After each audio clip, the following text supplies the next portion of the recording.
Au Venezuela, les criminels aussi se plaignent de la crise. Ces malfaiteurs se sont spécialisés dans l'enlèvement contre rançon. Rendez-vous dans leur planque en banlieue de Caracas. Pour eux, les otages sont une marchandise comme une autre. Ici, c'est notre entrepôt. On enlève les gens et on les enferme ici. On essaie de ne pas leur faire de mal. Tout ce qu'on veut, c'est de l'argent. Mais si les proches jouent les malins, s'ils appellent la police, alors ils doivent mourir. Ici, ils ont des toilettes. On leur donne à manger. Tout ce qu'on veut, c'est le fric. On n'est pas là pour les tuer.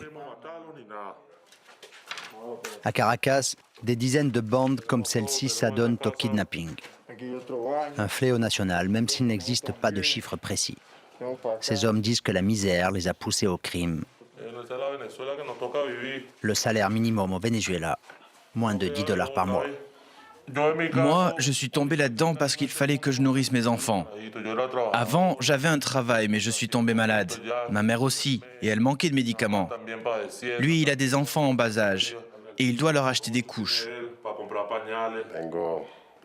Un paquet de couches, ça peut coûter entre 4 et 7 $. Pour une vingtaine de couches seulement. Impossible avec un salaire minimum.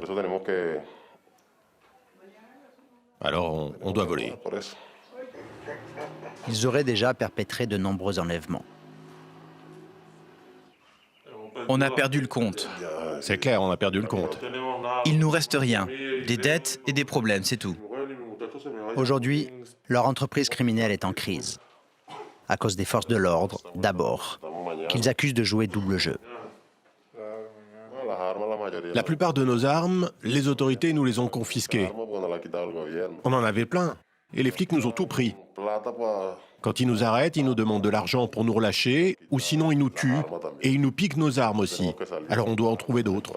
Et après, c'est les flics eux-mêmes qui nous les revendent. Mais pour eux, comme pour tous les Vénézuéliens, c'est surtout l'hyperinflation le problème. Le bolivar, la monnaie nationale, ne vaut plus rien. Les prix explosent et le dollar règne en maître. Celui-ci, il vaut 1 500 $. Il y a un an, ça coûtait 600, 700 $, pas plus. Les prix montent tous les jours. Et une balle, ça coûte 1 $.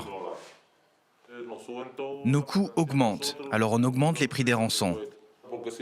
Parce que si avant on demandait une rançon de 10 000 $ par exemple, maintenant avec le prix des armes qui augmente, tu achètes 3 armes et il te reste à peine de quoi nourrir tes enfants.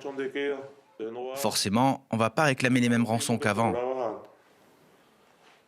Autre problème, à leurs yeux, 4 millions de Vénézuéliens ont fui le pays en faillite. Parmi ces exilés, bon nombre de victimes potentielles. Les chefs d'entreprise sont partis.